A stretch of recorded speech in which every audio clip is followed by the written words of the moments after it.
Boa tarde a todos. Sejam muito bem-vindos ao programa de encerramento dessa que foi a nossa Semana da Geografia aqui na UFGEL, em comemoração ao Dia do Geógrafo, que é anualmente celebrado dia 29 de maio. Eu me chamo Emily Maeli, sou graduanda do Bacharelado em Geografia pela Universidade Federal de Pernambuco e diretora de projetos da empresa Júnior Mapgel Mapeamentos e Soluções Geográficas. Aqui comigo, para me auxiliar na execução deste trabalho, eu conto com a presença do João Lucas. Boa tarde, João. Boa tarde para todos os ouvintes, né? Meu nome é João Lucas Barbosa, eu sou graduando em Geografia, bacharelado, também pela Universidade Federal de Pernambuco, e sou trainee de projetos do Mapgel, Mapeamentos e Soluções Geográficas. O nosso programa de hoje, ele tem como principal foco os bacharéis em Geografia e suas áreas de atuação, e a gente vai ter aqui com a gente 2 entrevistados que vão responder algumas perguntas sobre essa questão, que são o Dr. Túlio Dias Neri e a pesquisadora Keila Lima Ferreira. Sejam bem-vindos.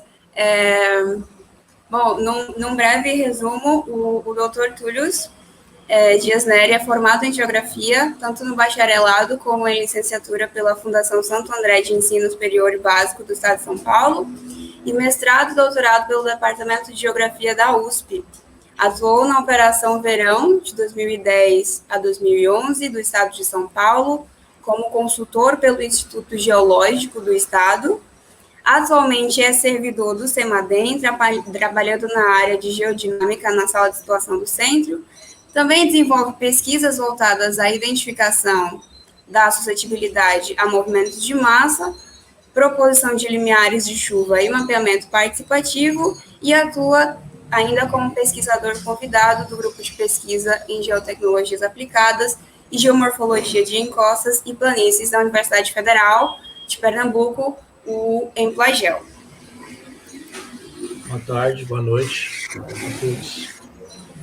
Boa tarde. Sobre a nossa segunda convidada, a Keila é formada em estudo social, ela é bacharel através da Unicap e é especialista em gestão de emergência e desastre pela Exuda, mestranda no programa de pós-graduação em Geografia da UFPE, o PPGEL, e pesquisadora do grupo de pesquisa em Geotecnologias Aplicadas à Geomorfologia de Encostas e Planícies, também da UFPE, o Emplagel, compondo também nosso corpo de conselheiros da Mapgel Júnior.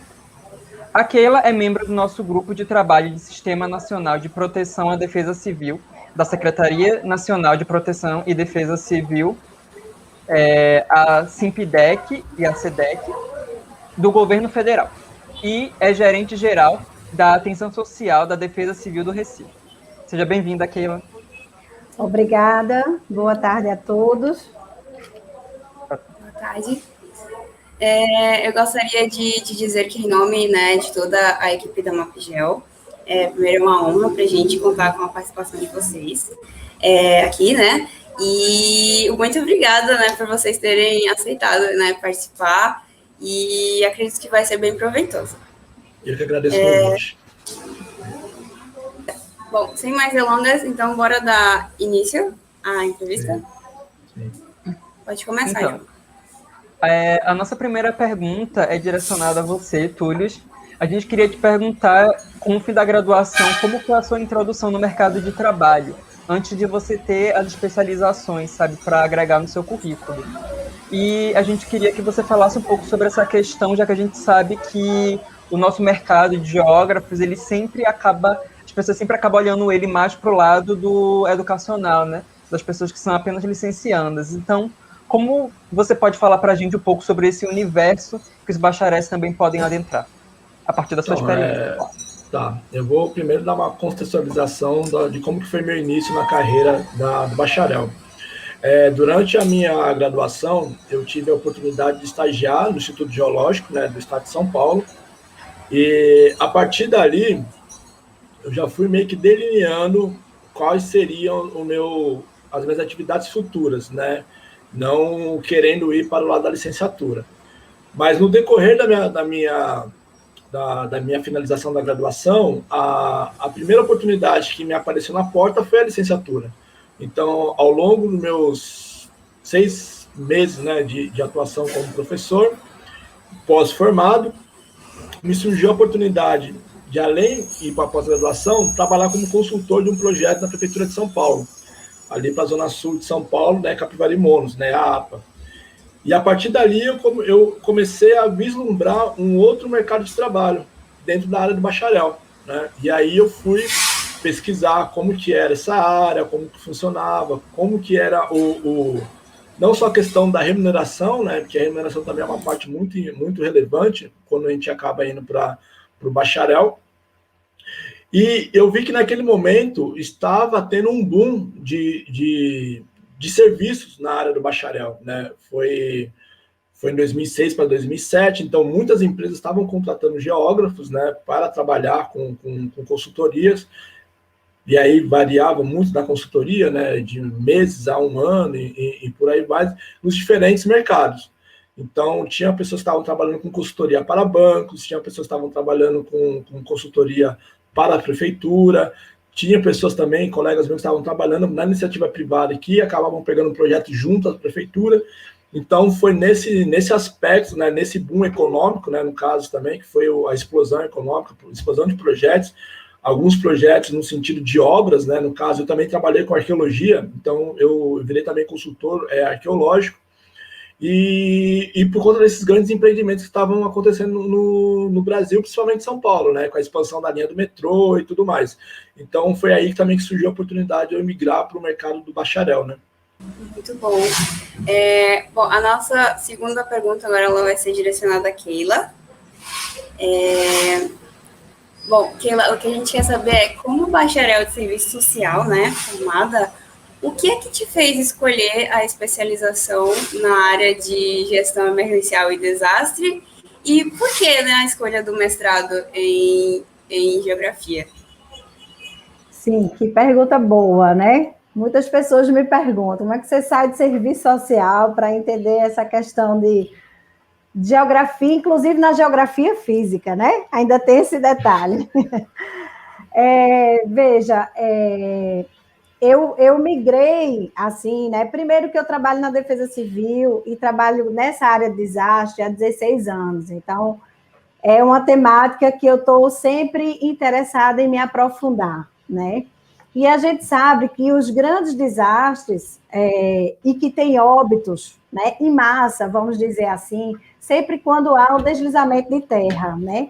E a gente tem que entender por que tem esse deslizamento de terra, né? Quais são os condicionantes para que aconteceu aquele desastre, por que teve tantos óbitos, né? E aí ele está totalmente interligado à questão do processo das pessoas que ocupam áreas, né, de risco, e aí muitas vezes são pré-julgadas, porque essas pessoas estão ocupando essas áreas de risco, né? Mas a gente sabe que existem 3 grandes vilões para os desastres, não só de movimento de massa, de deslizamento, escorregamento, mas como também de inundação e entre outros. É o uso e a ocupação do solo. Como é que se dá esse uso e ocupação do solo?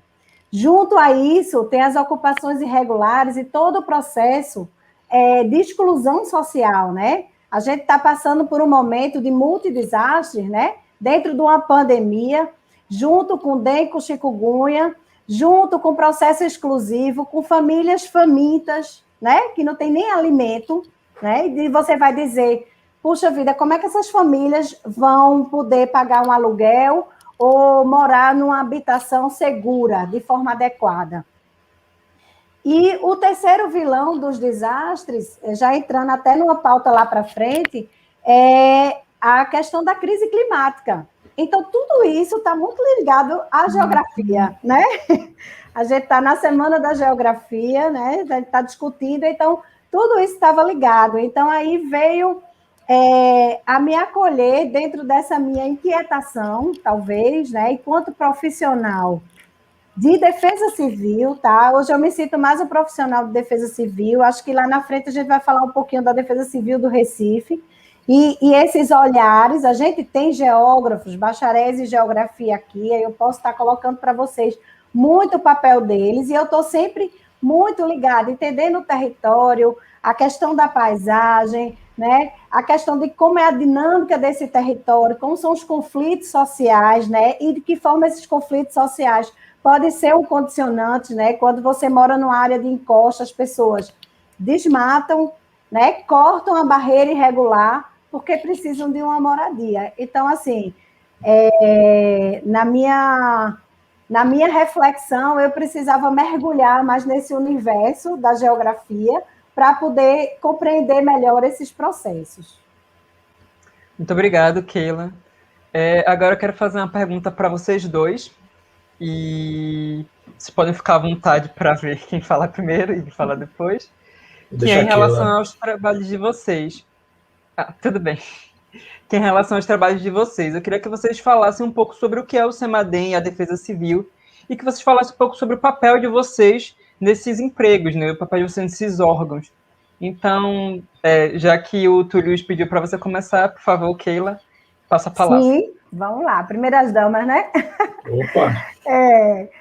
Veja só, o meu trabalho aqui, a Defesa Civil, só para contextualizar um pouco como é que a gente funciona, né? Primeiro que a Defesa Civil do Recife, pelo tamanho do seu território, olha aí, toda hora eu estou falando na geografia, né? Pelo tamanho do seu território, né? E pelas complexidades, por exemplo, a gente tem 67% da cidade do Recife de morro, 23% de área plana, isso no nível do mar, certo? Então, aí já começou o desafio com essa topografia bem complicada. 1/3 da população do Recife mora no morro. Da área de encosta, eu tenho 677 setores de risco, inclusive mapeado pela CPRM, né, que faz toda essa interlocução com o CEMADEM, com o SENAD, né, dentro da estrutura do Sistema de Defesa Civil. E aí, a gente criou um formato, né, para trabalhar descentralizado, porque esse formato descentralizado, eu fico com as equipes de defesa civil, essas equipes, elas são multidisciplinar, certo? Tem engenheiro geotécnico, tem assistente social, eu tenho psicólogo, eu tenho geógrafos, eu tenho arquitetos, então eu tenho uma equipe que tem um olhar sobre o risco, cada um sobre sua perspectiva, certo? E aí, na construção da gente trabalhar aquela realidade, daquele setor de risco, daquela localidade, daquela comunidade, como um todo, com todos esses saberes, né? E aí, dentro desse formato descentralizado, eu adoto a política de proximidade do risco, né? Porque aí eu tenho essas equipes próximo desse risco, porque eu não vou ter a dificuldade do deslocamento. Você imagina um acidente, e quem conhece a cidade do Recife, eu sei que a gente está falando para diversas pessoas, mas aí você sair da zona central do Recife, que é a nossa secretaria, para atender uma família lá na zona sul, que é no Ibura, nas URs. Só aí você vai perder ali 1 hora de deslocamento, certo? Então, isso, no dia de chuva, você bota 2 horas. No dia de chuva, fica as vias todas interrompidas, todas alagadas, né? Por conta desse histórico todo que eu falei, dessa topografia. Então, a gente adota essa política de proximidade do risco. A gente tem a visão sistêmica dos espaços, certo? A gente adota uma política de proximidade da população, que essa população ela participe desse processo de construção, que ela entenda o risco que ela mora, né? Então, para isso, a gente tem algumas metodologias de trabalho para envolver a população sobre a questão do risco, para adotar boas práticas de morar nessas áreas, né? Para pensar na perspectiva, como é que eu estou fazendo com o meu resíduo sólido, onde é que eu estou jogando o meu lixo, de que forma eu estou fazendo isso, né? Então, a gente começa a refletir junto com a comunidade, dentro de algumas perspectivas, para construir melhor qualidade de vida para essa população. E aí, a gente tem uma gestão de monitoramento permanente, nós temos trabalho 24 horas, finais de semana, feriado, durante a noite. Então, por quê? A gente tem um sistema, que esse sistema, a pessoa liga para o call center, que é um telefonema gratuito. Dentro desse telefonema gratuito, as pessoas entram em contato com a Defesa Civil e de lá no sistema gera uma ocorrência. Nessa ocorrência, vai direto para a caixa de entrada do gerente, que é responsável por determinado território, são 6 regionais. é uma regional de planície e 5 de morro, certo? Porque a gente tem um maior território de morro, então a gente teve que dar uma ênfase maior a isso. E aí, isso entra na caixa de entrada e o gerente já manda para a dupla que vai atender. Por que dupla? A gente sempre trabalha na perspectiva de engenharia social juntos, né? A gente tem um instrumental, uma ficha de engenharia que faz toda a análise do risco, que seja para planície ou que seja para morro. E aí a gente também tem, e aí são sociais ou áreas afins, engenharia ou áreas afins. Na engenharia eu conto com geólogo também, acho que eu acabei esquecendo de falar, né? A gente tem muito processo de movimento de massa, né, de desprendimento, então a gente precisa também da análise geológica desses processos, e aí a gente vai e faz o atendimento. Se for emergencial, dentro do próprio sistema ele estabelece uma meta, e ali ele vai com o tablet, já marca a coordenada aí de onde está sendo atendido e já bota enviar. Pode ocorrer que no momento que ele fez o preenchimento daquela ficha, o técnico, e ele não consegue enviar porque às vezes a internet está ruim, porque, enfim, aí ele quando volta para a regional, que trabalha, ali ele vai na web e aí ele descarrega aquela análise de risco que é feito. Então, aí você vai acompanhando esse processo. Dentro dessa coordenada que eu abri, eu vou gerar uma ficha de engenharia, uma ficha social e as fichas evolutivas, porque pode ter ocorrido o desastre ou não, né? E aí eu também vou gerar uma planilha, vamos dizer assim, de monitoramento. Por exemplo, choveu, eu sei onde é que eu vou estar monitorando antes mesmo da chuva. Então, dentro da perspectiva da classificação de risco, que é 1, 2, 3 e 4, o 1 é muito baixo, e é o baixo, e o 4 é muito alto. Então, assim, eu vou classificar esse risco e eu vou acompanhar ano a ano esses cenários para ver se houve evolução ou não. Alguns encaminhamentos eu já encaminho para a obra, outros encaminhamentos é simplesmente monitoramento, e chega até, se a gente chegar no risco 4, eu faço a retirada da família e a gente inclui no benefício até que haja solução habitacional. Então, é um sistema que ele é cíclico, né? Dentro da Defesa Civil, lógico que a gente conta com alguns instrumentais, né? Plano de projeto, a gente também faz obras, dentro das medidas estruturais, a gente faz algumas obras de parceria com a mão de obra da população. Dentro das medidas não estruturais, a gente trabalha a população, a gente faz reuniões comunitárias, trabalha Defesa Civil nas escolas, Defesa Civil comunica, que é um processo de comunicação de risco para cada população daquelas áreas de risco. Eu já escutei, que me deixa assim, muito feliz, a pessoa dizer assim, olha, eu sei que o meu risco é 3, olha que coisa mais linda. E sabe que o risco 3 é alto. E para mim isso é o glamour, né? Enfim, então, assim, é você saber que está trabalhando na população, saber onde ela está inserida e o que ela precisa fazer para poder contribuir, porque a Defesa Civil não vai dar conta de tudo sozinho. A Defesa Civil, ela precisa do apoio da população para poder trabalhar dentro do sistema, né?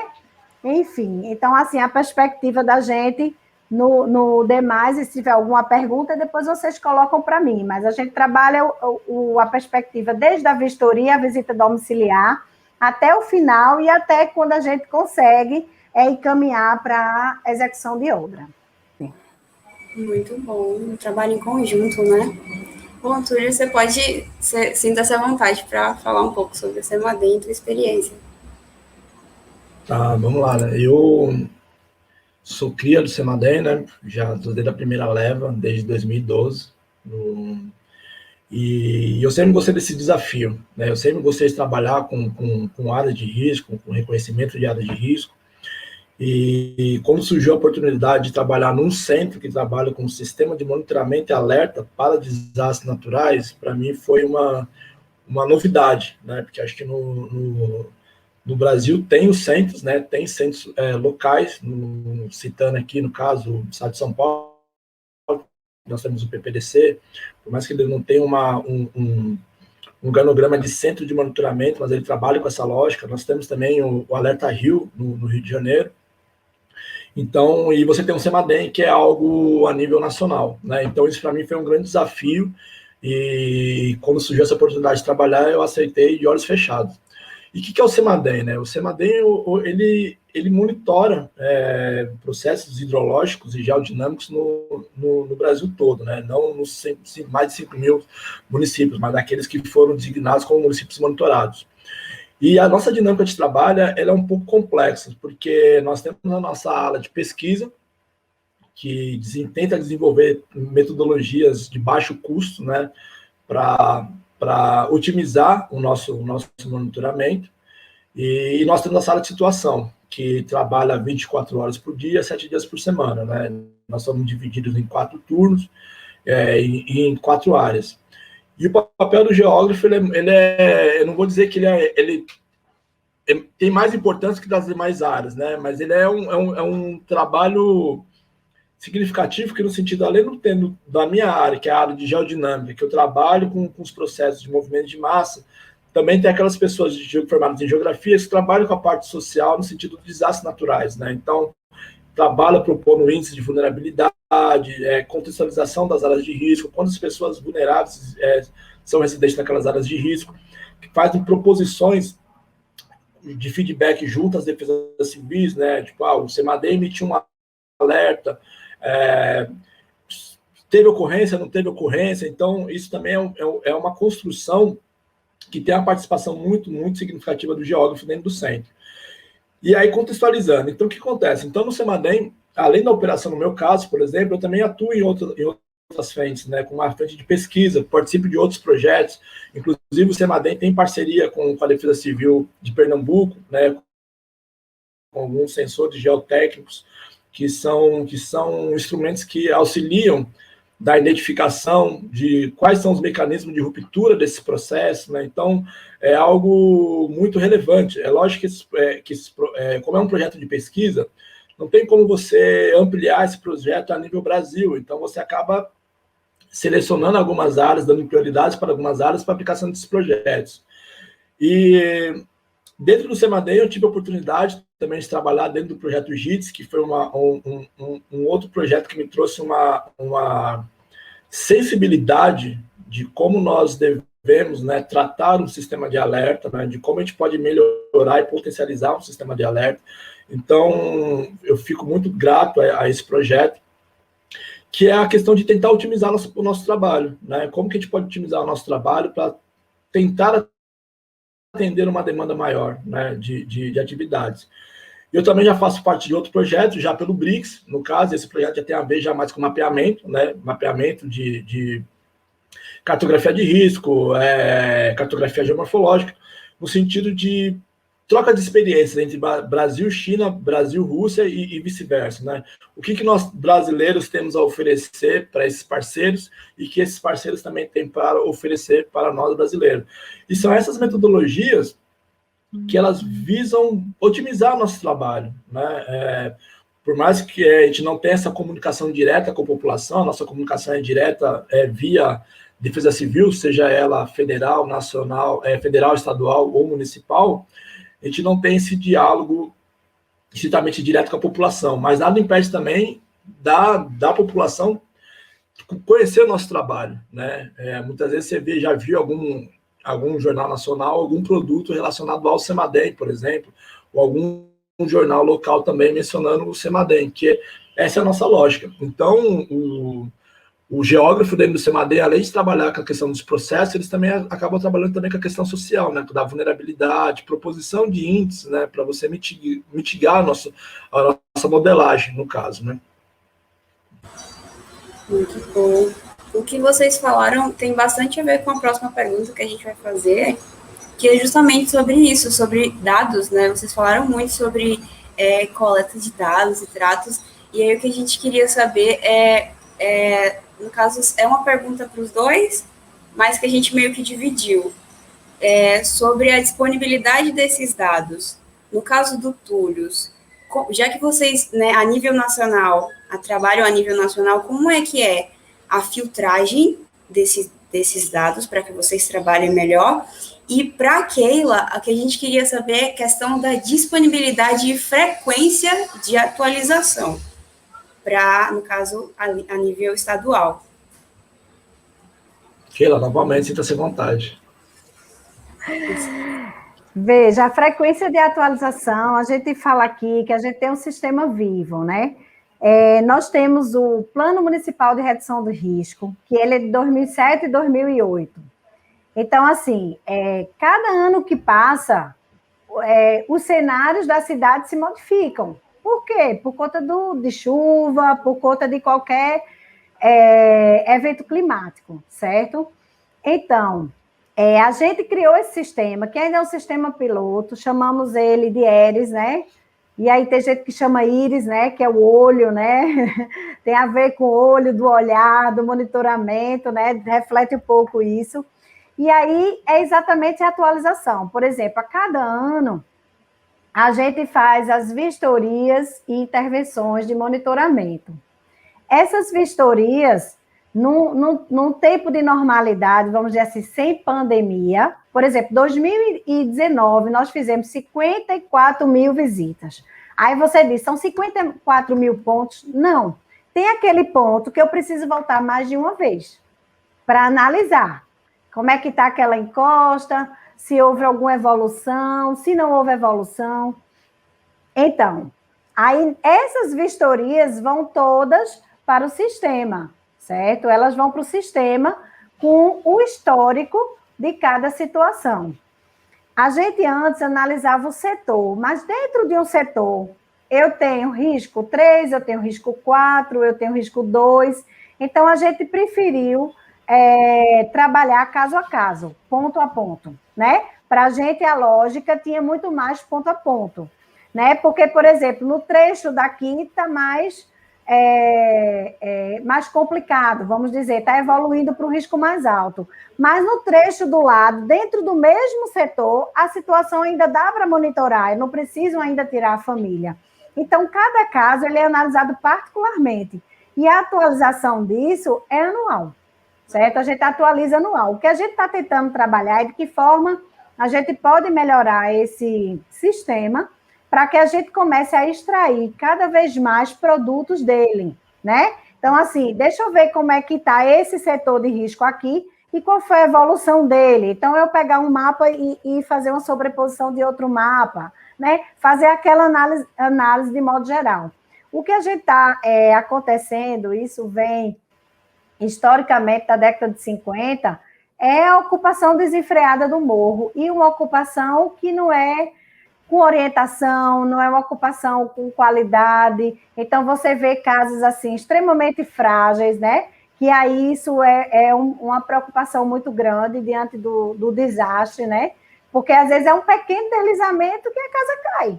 A casa vai toda para o chão. Então, se fosse uma casa com estrutura melhor, ela tinha mais uma resistência, né? Então, a gente avalia dessa forma. E assim, aí tem outros instrumentos, né?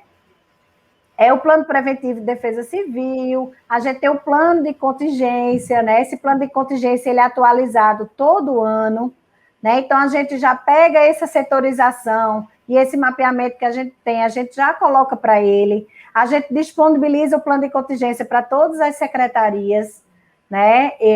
A gente já faz esse mapeamento do sistema de defesa civil municipal, quem vai precisar, o que vai poder colocar, quais as atribuições de cada órgão. Então, esse plano de contingência, vamos dizer, é o planejamento anual na situação de emergência, mas antes disso, a gente tem o planejamento estratégico do monitoramento no período que também não é o período invernoso. Antes do inverno, a gente tem que preparar a cidade para chuva. Mas são desafios inúmeros, né? A gente diz, puxa vida, a cidade ficou toda alagada, né? Os canais, 99 canais que a cidade tem, não deram conta da drenagem. Mas, gente, a gente tira sofá de dentro do canal. O canal do Arruda tem ano que é limpo 3 vezes. Isso é dinheiro público, isso é dinheiro da gente. Então, assim, falta muita conscientização também da população, né? A população precisa chegar para ajudar. O Rio TGPO, esse ano, estourou. porque existem construções dentro do rio. E a gente sabe que a água tem memória, né? Então, assim, são complexidades que a cidade traz, né? E o desafio, e tudo que acontece relacionado à chuva, a qualquer tipo de evento desse tipo, aí diz assim, ó, vai Defesa Civil, resolve. Não, isso é um problema de toda a cidade, isso é um problema da população, não é só do gestor, não, que trabalha com risco, né? Então, a gente faz a atualização disso, a gente não disponibiliza na web o plano de contingência, eu vou lhe explicar por quê, porque eu tenho o telefone de secretários, né? Eu tenho o telefone de todos os órgãos, de todas as pessoas responsáveis por cada setor. Aí, infelizmente, a gente não pode estar disponibilizando. Mas, assim, particularmente, se alguém quiser ver o modelo, eu posso estar passando também. Tá certo? A metodologia utilizada. É isso. Entendi. Bom, Muito obrigada. Pode falar, Torres. Não, Emily e João. No caso do CEMADEM, por partes, né? O nosso trabalho ele envolve os dados disponibilizados pela CPRM, né? Que pode ser baixado diretamente no site da CPRM, e os dados de precipitação, ou das estações geotérmicas, ou das estações hidrológicas, eles podem serem baixados na plataforma do mapa interativo do CEMADEM. Se o interessado quiser as informações, ele entra no site do CEMADEM, né? E lá ele vai procurar pelo campo chamado mapa interativo. E lá no mapa interativo ele vai ter um download das informações. Então ele pode acessar, esses dados que ele vai baixar não são dados tratados, então ele teria que fazer o tratamento dos dados, tá? Para nós, operadores, o dado vem tratado, mas para o cliente externo, no caso, né, para o usuário externo, qualquer indivíduo pode baixar essas informações e ele teria que tratar as informações. Mas nada impede também dele entrar em contato, né, via a nossa comunicação do CEMADEM e pedir algum auxílio de como tratar essa informação, tá? Isso também é tranquilo, então é bem dinâmica e transparente nossas atividades. Muito obrigado. Muito obrigada, Teres. É interessante porque a gente fica com dúvida com relação justamente a essa parte do tratamento dos dados, né? Porque a gente é de projetos, a gente acaba lidando muito com essa parte de tratamento. E aí, você poderia falar um pouquinho mais sobre, tipo, você falou que chega o dado tratado para vocês. Você poderia falar um pouquinho mais sobre essa parte? Porque na verdade nós temos um corpo de engenharia, né? E aí o corpo de engenharia que vai fazer a validação das estações, se as estações estão funcionando ou não, se aqueles dados que estão entrando, eles estão entrando, de tempo real, ou se é um dado que já vem com uma falha, né? Uma consistência de dados, e já vem com uma falha, e entra tudo de uma vez. Então, já tem um corpo dentro do centro que ele acaba fazendo essa filtragem para nós operadores, né? Ou qualquer pesquisador do centro que queira utilizar os dados. Então, já faz esse filtro e aí ele vai dizer se o dado ele é confiável ou não, né? Se está tendo falha na rede. Então, a gente tem esse corpo técnico. Então, o CEMADEM são mais de 100 pessoas, são diferentes áreas que não só se resume a sala de situação ou pesquisa, né? Tem outras pessoas dando suporte para essa dinâmica de trabalho do centro. Só para finalizar essa pergunta, vocês, na opinião de vocês, o conhecimento dessas geotecnologias, né, que os dois falaram bastante, é importante para, no caso de um estudante de bacharelado em geografia, é importante para ele se inserir no mercado de trabalho, ter esse conhecimento? Sim, é fundamental, né? Acho que as geotecnologias, elas hoje, permeiam, assim, a base de você compreender esses processos, diagnosticar os processos, e a partir daí, você tem um raio-x, e aí você pode fazer uma gestão, por exemplo, trazendo para a Defesa Civil, fazer uma gestão de risco em cima da análise dessas referências cartográficas, de geotecnologias, enfim, de geossistema, de geoprocessamento, enfim, é importante você ter essa base e aí traçar estratégias a partir dessa base. Eu acho que é fundamental para um geógrafo, né, se inserir nesse estudo, vamos dizer assim, para poder até se inserir futuramente no mercado de trabalho. Eu concordo com a Keila, João e Emily. Eu acho que é fundamental um geógrafo ele ter esse conhecimento das geotecnologias, né, ter o domínio dos SIGs, independente se é um SIG pago ou um SIG gratuito, entendeu? Se atualizar sobre os meios de mapeamento. Hoje não é só mais aquele mapeamento que você vai para o campo, hoje você pode utilizar um VANT, você pode utilizar um drone para fazer um mapeamento. Eu acho que se a pessoa tem hoje a condição e a disponibilidade de tempo para investir na geotecnologia, acho que esse vai ser um diferencial para quem quer seguir na carreira de bacharel. Queria agradecer muito a vocês dois. Essas informações são realmente muito enriquecedoras para a gente, né? E a próxima questão que a gente queria colocar ela é uma questão mais direcionada, que é sobre o quanto a extensão territorial e a diferença nos regimes climáticos no Brasil afetam o trabalho do CEMADEM, Túlios, e como a defesa civil e linhas de pesquisas vinculadas colaboram com esse trabalho. Nessa pergunta, eu gostaria que o Túlios começasse respondendo, por favor. Então, a palavra com você, Túlios. Tá. Bom, primeiramente, como a Keila falou, né, o inverno no Brasil é a estação chuvosa do Nordeste, né? Então, para nós é o inverso. Aqui no Sudeste, nossos problemas começam em outubro e vão até março. E aí, para nós da operação, março e abril é um momento de descanso, né? Brincando, né? Mas não é um descanso. E aí começa a relação das chuvas no Nordeste. Como os processos eles são bem dinâmicos, João e Emily, existem várias particularidades. Por quê? Você pode ter o mesmo mecanismo de ruptura no Nordeste como no Sudeste, no entanto, a população que vai ser afetada, ela difere um pouco. E aí isso pode dar magnitude e impacto do processo.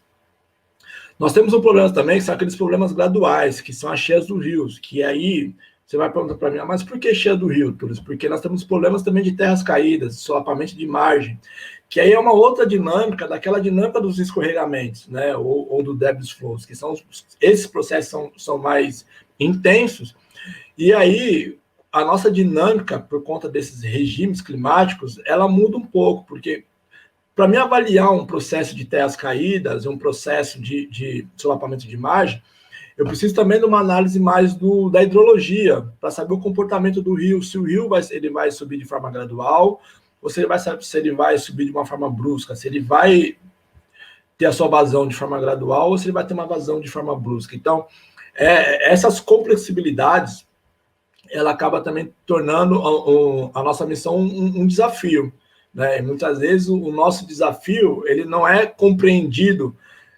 Por que demora tanto para se emitir um alerta? Por que demora tanto para se fazer uma análise? Por causa dessas regionalidades. Então, os comportamentos do regime climático no Brasil, ele também dificulta um pouco o nosso trabalho, o nosso entendimento, né? Então, a gente está em constante aprendizado. Hoje eu entendo mais do Nordeste, como funcionam as coisas no Nordeste, mas antes de entrar no CEMADEM, eu só sabia das coisas que aconteciam no Sul e no Sudeste. Então, com o CEMADEM também, ele acabou abrindo um pouco o olho para as outras particularidades do regionais brasileiras, né? Então, como que funciona a dinâmica de cheia nos rios amazônicos ou na região central do Brasil? Então, que são processos que não estão não estavam no meu dia a dia. Hoje eles estão no meu dia a dia. Então, essas particularidades climáticas também elas vão gerar outras particularidades também de impacto, né? De impacto e magnitude dos processos. E isso é muito bom porque a gente vai aprendendo dia a dia, né? Outro dia eu estava conversando com a Keila para entender como que funciona o limiar da região metropolitana do Recife, porque aqui em São Paulo, aqui na região sudeste, a gente trabalha de um jeito e de uma forma que no Nordeste é outra. E aí, como que a gente vai entender a dinâmica dos processos, né? Às vezes eu vejo lá, chove 40 milímetros ali em Recife, Jaboatão, já está o caos na região metropolitana de Recife. E 40 milímetros aqui para a gente ainda está meio que, tipo, não, vamos ver como vai ser o comportamento dessa chuva, se vai aumentar, se não vai aumentar. Então, essas dinâmicas, né, de intensidade de precipitação também é algo que nos traz grandes desafios. Você perguntou a questão da influência, assim, da importância das pesquisas. Eu acho que é fundamental, sabe? Eu acho que essa junção da academia junto com a prática, vamos dizer, relacionada aos desastres para todas as áreas, né? Mas para os desastres ela é fundamental. né? Porque às vezes a gente aqui está no processo de gestão e a gente não tem tempo de fazer pesquisa, a gente não tem tempo de fazer análise de processo, a gente não tem tempo, a gente só tem que fazer socorro, a gente tem que dar resposta, né? É a população gritando, é queimando pneu, reclamando com a gente. Só para vocês terem uma ideia do contexto, nos 2 dias que a gente teve chuva aqui, de 292 milímetros de chuva, a gente teve 500 ocorrências. 500 ocorrências que eu precisei de mais de uma semana para atender todo mundo, né? Por isso que a gente precisa cada vez mais estar envolvendo outros atores nesse processo. Então, para mim, é fundamental, enquanto Defesa Civil, saber se vai chover e uma probabilidade de quanto vai chover. Porque se eu souber que vou ter mais de 50 milímetros de chuva, eu sei que eu tenho que me preparar, eu sei que eu tenho que preparar a população, eu tenho que preparar outros setores da prefeitura, né? Para poder todo mundo trabalhar em conjunto e a gente conseguir, que o objetivo maior aqui, durante esse período, né, chuvoso e de desastre, é salvar a vida. Então, assim, esse acumulado de chuva de 48 horas foi gigantesco e a gente ainda teve outro condicionante, a elevação do mar, que influencia, né? Na cidade do Recife, a gente tem lençol freático, a gente tem águas subterrâneas, né? Então, assim, se a água vem de cima e vem de baixo, imagina isso, né? E a população, nesse processo, né? Teve gente que teve que sair de casa com o bote do bombeiro, porque não conseguia sair só. Então, essas leituras a gente tem que ter cada vez mais, e aprimorando, e fazendo essa interlocução o tempo todo, né? As descobertas que a academia faz, que as pesquisas fazem, também tem que ser dialogada com a gente para a gente trabalhar estratégias de resposta. Então, para mim, isso é fundamental, essa interlocução da pesquisa com a questão da gestão de risco e desastre. Acho que uma dúvida que fica é como é que os alunos da graduação e da pós-graduação, eles podem, então, estar entrando em contato para ajudar a Defesa Civil nesse caso. Nós estamos sempre abertos aqui, né, para a gente estar recebendo, vamos dizer, ter orientações, tendo acesso aos mapas, atualizações que foram feitas, né? Então, assim, pode ajudar de diversas formas, inclusive com essa leitura do que foi pesquisado. A gente sabe que cada pesquisador tem uma observação, tem uma meta, pense em alguma coisa, pense em algum modelo, algum tipo de solução que a gente pode permitir testar, né? Eu acho que a gente só consegue chegar e atingir um objetivo se a gente se testar, né? Às vezes aquilo está no campo ali daquela pesquisa, mas se a gente não testar, como é que a gente vai saber se vai dar certo? Eu acho que a gente tem que fazer isso mesmo, né? Fazer os testes. E, assim, dizer que a Defesa Civil do Recife está aberta à universidade, né? Fazendo essa relação entre o que foi estudado e o que está proposto na prática e na dinâmica da cidade. Ainda falando dessa temática de desastres naturais, a gente sabe que isso está diretamente relacionado com vulnerabilidade, né? E como vocês muito bem falaram, no caso do Brasil, isso também significa falar sobre vulnerabilidade social. Nós sabemos que a percepção do risco e a educação ambiental são ferramentas fundamentais para a mitigação do impacto desses eventos. E, a partir disso, o que a gente gostaria de saber é como é que a cartografia de risco e os mapeamentos participativos, eles podem contribuir com a redução dos efeitos dos desastres naturais e, consequentemente, no impacto, né, da sazonalidade desses eventos. Quer começar, Keila? Começo. Isso aqui está bem a minha cara. Eu estou, inclusive, trabalhando dentro dessa perspectiva, né, de cartografia social e mapeamento participativo. E aí, o que é mais interessante é que eu vou medir isso agora, né? Aí eu vou ver se aquela prática que eu fiz, ela está dando certo. Eu vou fazer um grande teste, né? Que a gente tem algumas falas de moradores, de dizer de entender o risco, de adotar práticas seguras, do aluno da escola que passou por um processo de formação do NUPDEC, que a gente faz 4 meses de atividade com uma turma específica, com líderes de turma, que termina no simulado. Então, assim, eu vou começar a entender, eu vou fazer esses testes, e eu acho assim que é fundamental. Primeira coisa, você tem que envolver a população nesse processo. Quem está lá na área de risco são as pessoas. E você tem que entender quem são essas pessoas, como é a composição familiar delas, qual é a situação socioeconômica, e a partir disso você trabalhar o fortalecimento comunitário. Então, a partir desse fortalecimento comunitário, e eu acho que o mapeamento participativo, ele vai mostrar como é que a população está vendo a questão do risco, né? Porque lá no questionáriozinho tem aqueles desenhos, né? Do risco 1, 2, 3 e 4, e a pessoa vai dizer, eita, qual será a minha barreira? Porque aqui eles falam minha barreira, tá? A minha barreira é essa. E eu vou fazer um cruzamento com mapeamento técnico, e aí eu vou ver qual é a percepção do risco do morador. E aí tem a questão dos saberes, na minha opinião. Será que o meu mapeamento técnico é o certo? Ou se é que é certo é o olhar da população? Entendeu? Por exemplo, eu vou dar um exemplo para vocês. Quando a gente faz uma rota de fuga na comunidade, a metodologia da Política Nacional, da Secretaria Nacional, ela já vem toda protocolada. E aí a gente vai e faz o nosso modelo, né? Dentro daquele fundamento, né, da rota de fuga, a gente faz o nosso modelo. E aí a gente faz reuniões com a população, explica o que é que a gente vai fazer, que é um mapa, né? Pegar o mapa da localidade e fazer a rota de fuga. E aí a gente vai dizer, olha, a rota de fuga ideal é essa. De acordo com o quê? Com o mapeamento técnico. Mas eu não sei onde é a boca do traficante, né?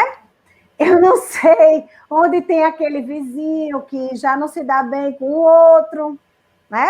Então, aí, quem é que tem essa leitura? É a população. E eles é que vão dizer, eu vou dizer, olha, por aqui é o melhor lugar. Ele vai dizer, epa, não é esse o lugar. Porque é o conhecimento e a identidade e a cultura que ele tem de onde mora. Então, eu tenho que estar respeitando o tempo inteiro a cultura local. E, às vezes, eu tenho uma comunidade que é vizinho a outra e que tem uma cultura completamente diferente. Então, eu posso falar do Alto José do Pinho e posso falar do Córrego da Josélia com identidades completamente diferentes. Então, essa identidade tem que ser respeitada antes de qualquer coisa e qualquer ação que a gente precisa fazer. Então, esse mapeamento participativo, eu vou ter uma medição. Se essas atividades que eu estou fazendo local, que está fazendo com que a população perceba o risco, ou não, né? Então, vai ser uma medição bastante, eu acho que produtiva. Então, só tem a contribuir com todos os processos, inclusive de desenvolvimento local, porque ele vai ficar pensando ali para responder aquele questionário, né? Então, eu acho que é bastante construtivo. Eu fico até lisonjeado com as falas da Keila, porque eu penso dessa forma, Keila.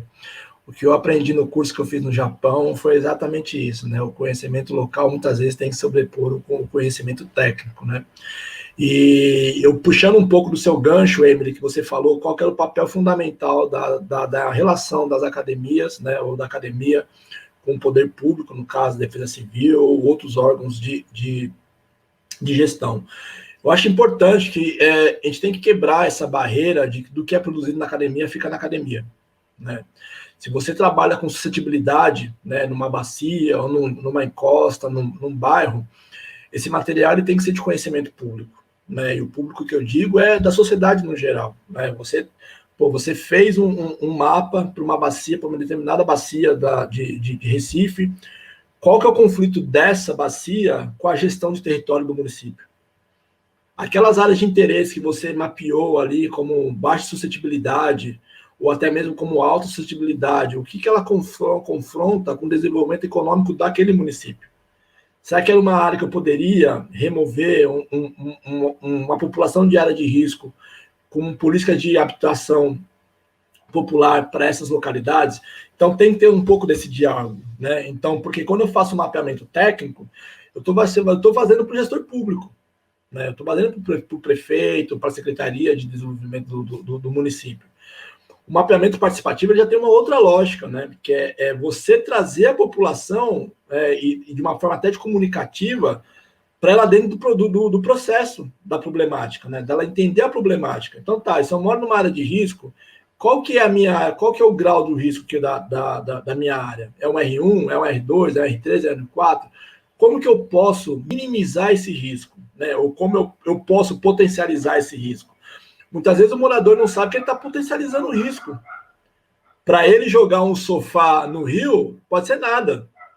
Mas para o gestor público, aquele jogar o sofá no rio é um problema para ele. Como aquela falou, é problema de recurso, é um problema você tem problema da subida da maré com chuva, aquele sofá possivelmente pode servir de uma barreira ali e transpor a vazão do rio, e aí chegar no momento romper essa barreira artificial. Então, são essas questões, no caso, que eu acho que a população ela tem que estar inserida, né? E não simplesmente ela ser um elemento à parte. Ela não é um elemento à parte, ela é um elemento do risco. Nós somos elementos do risco. O meu risco é diferente do risco da Keila, do risco do João, do risco da Emily, mas todos nós temos um risco, né? E nós vamos potencializar esse risco ou vamos minimizar esse risco. E quando eu tive esse contato com o mapeamento participativo, quando eu voltei para o Brasil, e nessa mesma oportunidade o Fabrício me convidou a participar do Implagel, eu falei para ele, tá, eu vou trabalhar com vocês, mas eu quero trabalhar com mapeamento participativo. Eu quero entender essa lógica de como nós podemos construir o mapeamento participativo, como nós podemos envolver a população local dentro do processo, né, de gerenciamento de risco, porque o risco ele não é só nós, entes públicos, ele também é a população. Porque a população vai ser atingida, ela mora numa área de risco, eu vou ter que remover essa população, mas vai remover para onde? Se eu não tenho um plano, sabe? Eu vou chegar naquele bairro, vou fazer um mapeamento participativo do meu ponto técnico, mas como é que ela falou? Eu não sei se ali tem um traficante, eu não sei se ali tem uma pessoa que tem problema com outro vizinho, eu não sei qual que é a melhor via de acesso para entrar um veículo do Corpo de Bombeiro, uma ambulância, quantos bueiros tem naquela rua, se a rua é estreita, não é estreita, onde vai ser meu ponto de apoio, onde vai ser meu ponto de abrigo, se tem um hospital, se tem uma UBS, se tem uma delegacia, se tem tudo isso. Então, esses elementos, muitas vezes, se tem uma associação de moradores, né, ou se tem uma pessoa que representa, não é uma associação, mas tem uma pessoa que é a voz daquela comunidade, daquele bairro. Então, se eu não conhecer esses elementos que estão envolvidos, ou essas pessoas, a gestão, no meu entendimento, ela fica falha. Você tem aí uma quebra na linha de comunicação. Então, o processo ele é cíclico, ele não pode ser interrompido. Então, eu tenho que chegar na população, conversar, entender a lógica deles, entendeu? As reivindicações deles. E aí, eu, como técnico, vou falar qual que é o meu papel ali, entendeu? Como eu falei, como eu já trabalhei como consultor, muitas vezes a pessoa não entendia o meu papel ali, né? Como mapeador de áreas de risco, entendeu? Você está vindo aqui para me tirar de casa. Mas eu não tenho poder de remoção de casa. O que eu estou fazendo é um laudo. Quem vai decidir se vai remover ou não é o poder público, não sou eu. Entendendo? E aí as pessoas não entendem isso, porque as pessoas entendem que, a partir do momento que eu fiz o laudo e eu assinei, eu estou sentenciando ela. Não, tem que ter o mediador. O mediador normalmente é o poder público, junto com a Defesa Civil e o morador. Eu só fiz o meu laudo técnico, mas por quê? Porque eu fui ali contratado para isso. E se eu fizesse ao contrário? Se eu chegasse ali e fizesse o mapeamento participativo juntamente com o técnico, será que aquele que eu dei como R4, eu colocaria como R4 novamente? Eu poderia colocar um R2, um R3? Então, tem toda essa lógica da dinâmica do processo.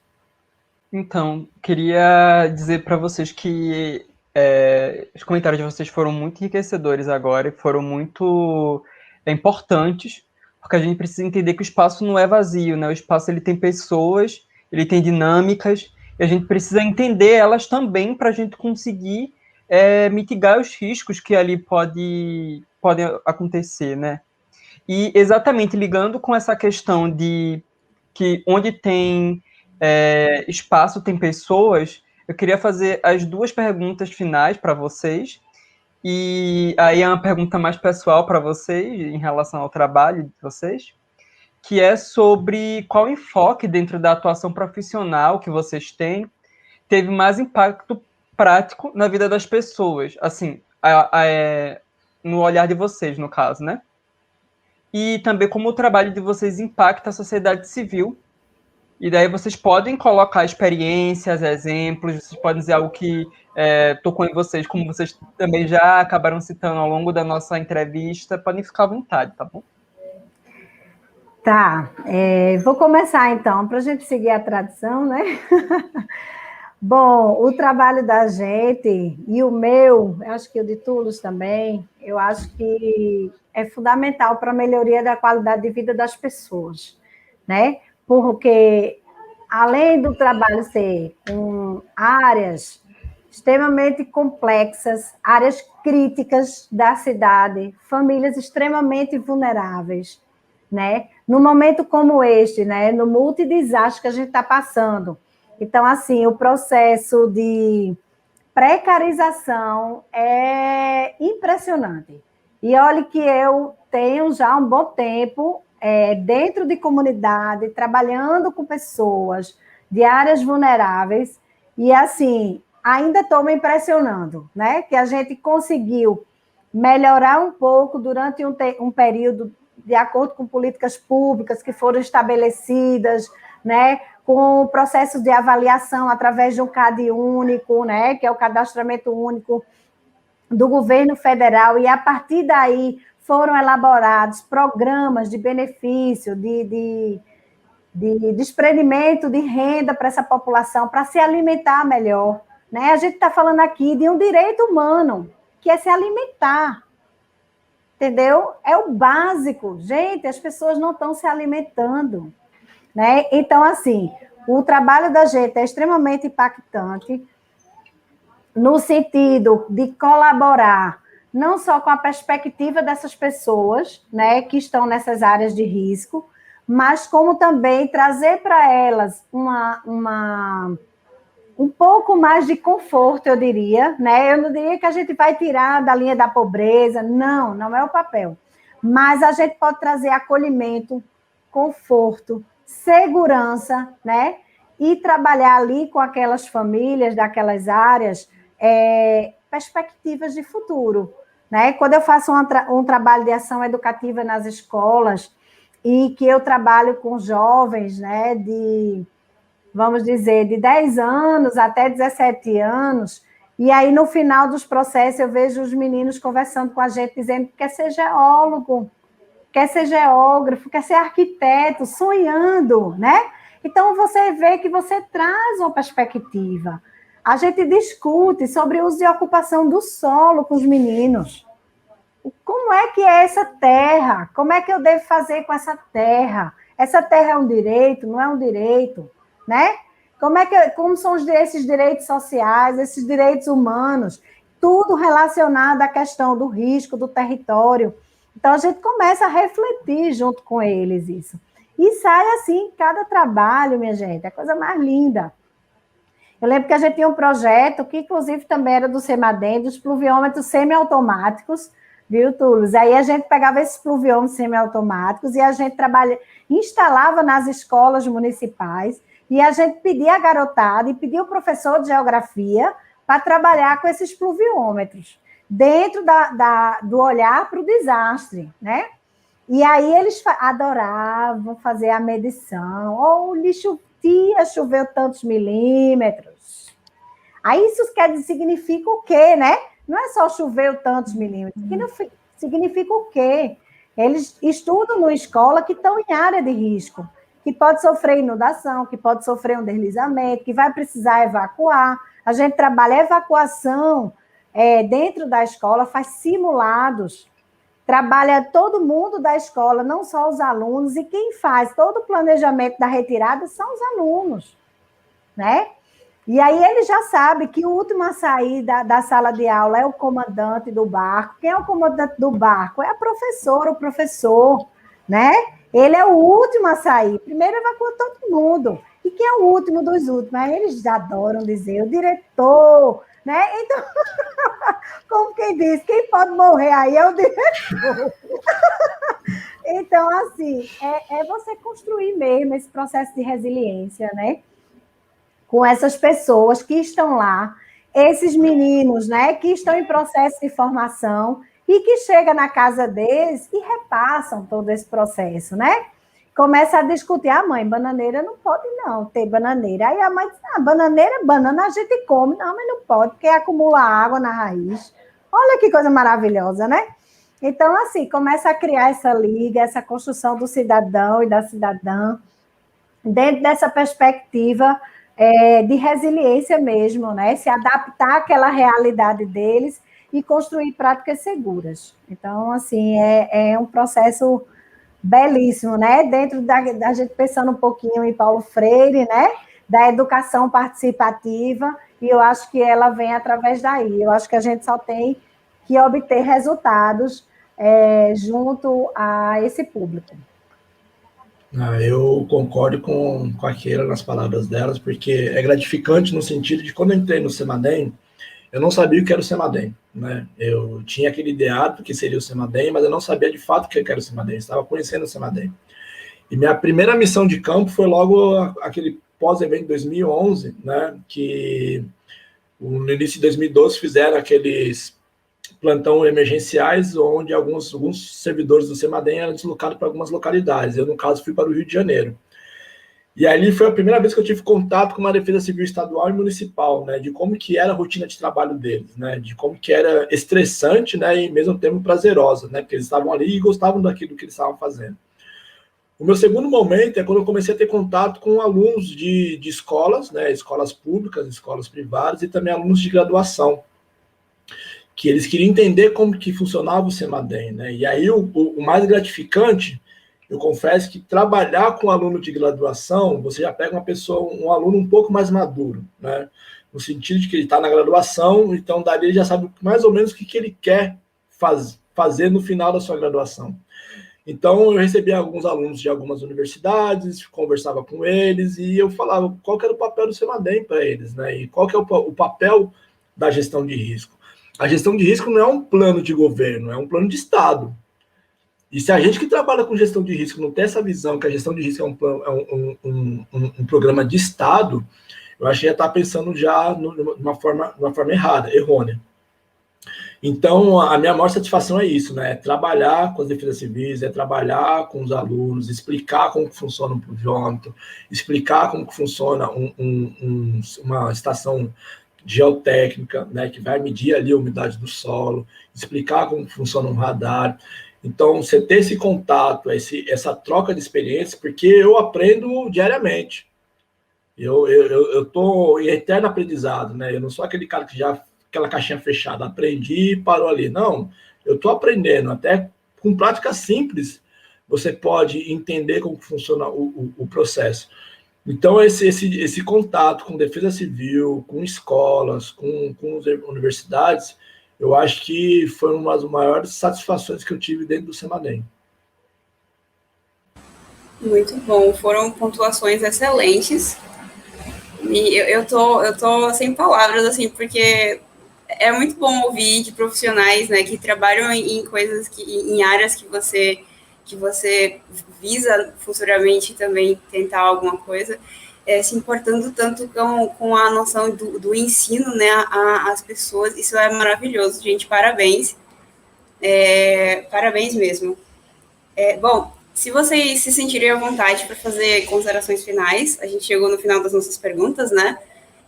Se sentirem à vontade, eu passo a palavra mais uma vez para vocês.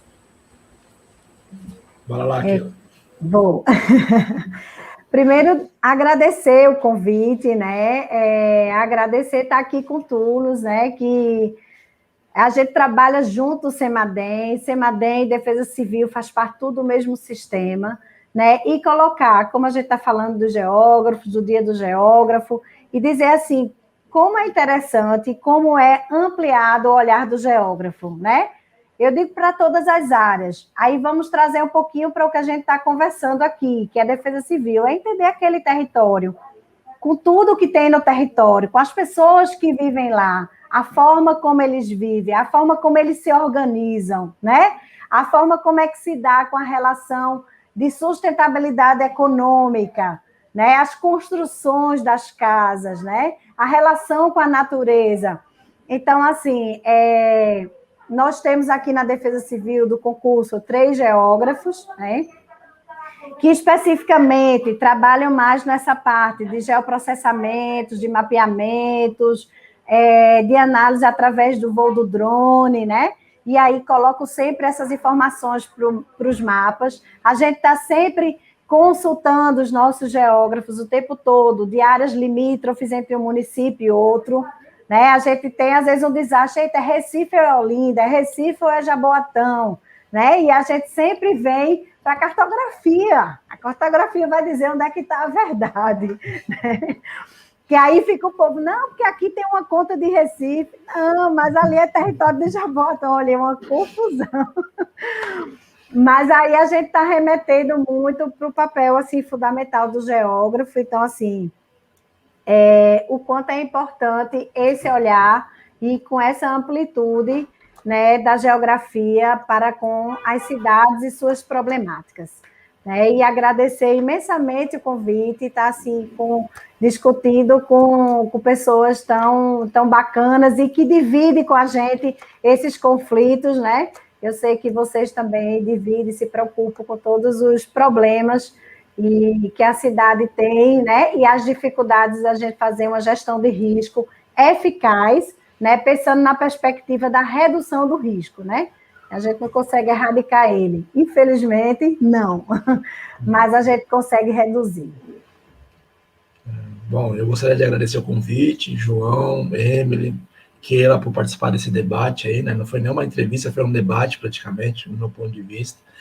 Eu acho que, acima de tudo, quem quer seguir na área do bacharel, saiba que o início da carreira é um início árduo, né? Vão ter muitas pedras no caminho, mas que não desista, sabe? Não desista, continue, sejam persistentes, entendeu? O bacharel, ele vai te dar amplos caminhos para você seguir na área, né? Eu, como reportei no início, dentro do meu bacharel, eu trabalhei até com antropologia, né? Identificação de sítios antropológicos, né? Arqueológicos, na verdade, desculpa, estudos arqueológicos, e para mim foi uma satisfação ver que a geografia também pode buscar enveredar outros caminhos dentro de outras áreas, né? Como no meu caso foi a arqueologia. Mas meu coração sempre pulsou pelas áreas de risco, né? Não sei porquê, mas sempre estava ali com o pezinho querendo retornar para as áreas de risco, que eu acho que ali é onde eu venho contribuindo muito mais. Então, eu acho que a geografia, ela te dá essa possibilidade de você interagir o físico, né, e o social, né, você entender a questão da cultura, da identidade local, daquela população, daquela comunidade, daquele bairro, daquele município. E, inclusive, né, você entender as relações intramunicípios, né, porque se você for analisar uma bacia hidrográfica, muitas vezes a bacia, ela transpõe um município e ela acaba pegando outro município. Qual que é a relação dessa bacia nesse contexto dos dois municípios? Então, eu acho que vale muito a pena a pessoa, o geógrafo, também se dedicar a esse tipo de relações. Muito obrigada, Túlios. Muito obrigada, Keila. Mais uma vez, eu gostaria de agradecer pela participação de vocês. Foi realmente muito enriquecedor para a gente que é estudante de bacharelado. É muito importante ouvir, né, profissionais como vocês que atuam com uma área tão importante, principalmente, né, considerando as condições do Brasil. O Brasil tem muita área de risco, e ver 2 profissionais maravilhosos trabalhando com isso, se importando com isso, pensando tanto nas vidas, é muito inspirador. Certamente, né, é um norte para a gente seguir na nossa carreira, né, futuramente. Então, muito obrigada pelo aceite, pela participação. Sintam-se bem-vindos, né, a Mapgel fica muito feliz em ter a participação de vocês aqui, e é isso, muito obrigada mesmo, e vou passar a palavra para o João para falar um pouquinho, e é isso. Só reforçando o que a Emily falou, também queria agradecer muito vocês pela participação de hoje, dizer que é muito bom ver que existe o caminho para os bacharéis, né? As pessoas normalmente pensam só em geógrafo como professor, mas geógrafo tem participação em muitas áreas da sociedade e a gente pode contribuir muito, inclusive para fazer com que tantas dessas coisas que a gente vê hoje em dia não sejam tão frequentes, tantos dessas situações de risco não sejam tão frequentes, né? Então, eu achei que o nosso debate, como o Túlio disse, ele foi muito enriquecedor e dizer que vocês dois são profissionais incríveis e muito obrigado mais uma vez. Finalizando o nosso vídeo, eu queria pedir para todas as pessoas que estão assistindo a gente, né, para se inscrever no nosso canal aqui no YouTube e também para curtir esse nosso vídeo de hoje, né? E também queria falar para seguir a gente lá no Instagram, que é @mapgeljunior, e acessar o nosso site, que é o mapgelufpe.com.br.